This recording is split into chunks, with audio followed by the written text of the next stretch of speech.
한국과 중국의 이 국민들 사이에 심리적인 거리감이 네. 상당히 좀 커지지 않았습니까? 네. 뭐 한한령 얘기도 네. 나왔었고요. 네. 서로에 대한 좀 우호적인 분위기를 형성할 필요성이 있다는 부분에서는 양국 정상이 의견을 함께했는데 네. 어떻게 보세요? 좀 개선될 여지가 있습니까?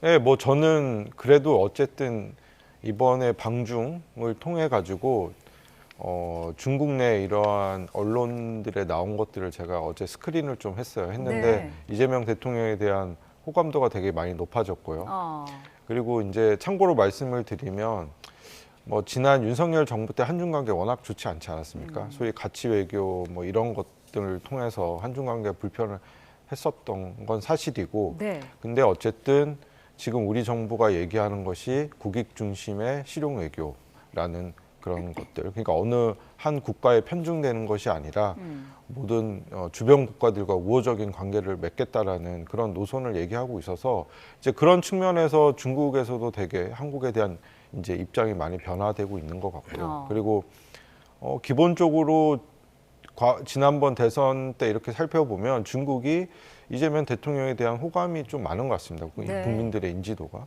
그러니까 이런 측면들이 저는 다 상호간에 좀 긍정적으로 작용하는 것이 아닌가. 그러면 과거에 이제 한중 관계가 안 좋았을 때는 중국 내에도 한국에 대한 인식이 좋지가 않았어요. 근데 오늘 며칠 최근에 저도 이제 중국을 출장을 가면서 느낀 게 요즘 또 중국이 무비자 하지 않았습니까? 네. 그러니까 한국 사람들도 특히 젊은 사람들이 상해 같은 대도시로 많이 가는 것 같고요.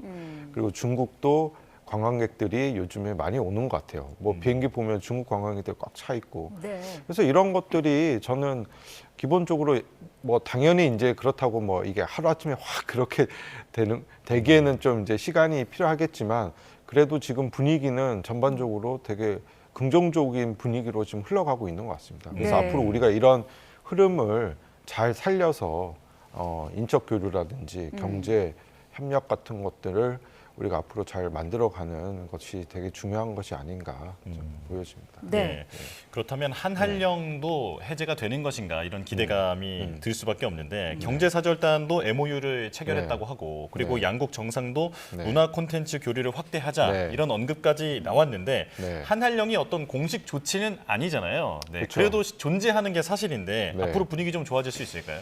저는 한한령도 뭐 당연히 우리의 입장에서 한꺼번에 확 좀 뭐 K-팝이라든지 뭐 드라마, 한류 뭐 이런 것들 우리의 가장 한국이 갖고 있는 강점이긴 한데 네. 그것들도 저는 점진적으로 좀 좋아질 것 같습니다. 어쨌든 이러한 부분은 정치적인 영역이 또 중요하지 않습니까? 그러니까 두 나라의 관계라든지 국민들의 어떤 기본적인 분위기라는 것들이 결국에는 이런 대중문화라든지 이런 한한령 간의 관계에도 직접적인 영향을 미치고 있기 때문에 이번에 어쨌든 한중 간의 이 정상 간의 회담 이후에 분위기가 많이 좋아지고 있어서 저는 앞으로 이러한 뭐 한국의 좀 유명한 가수라든지 뭐 이러한 뭐 이 K컬처라고 할 수도 있겠죠. 이러한 부분들이 앞으로 중국 내에서 과거에 비해서는 훨씬 더 저는 분위기가 좋아질 거라고 생각이 들고요. 그리고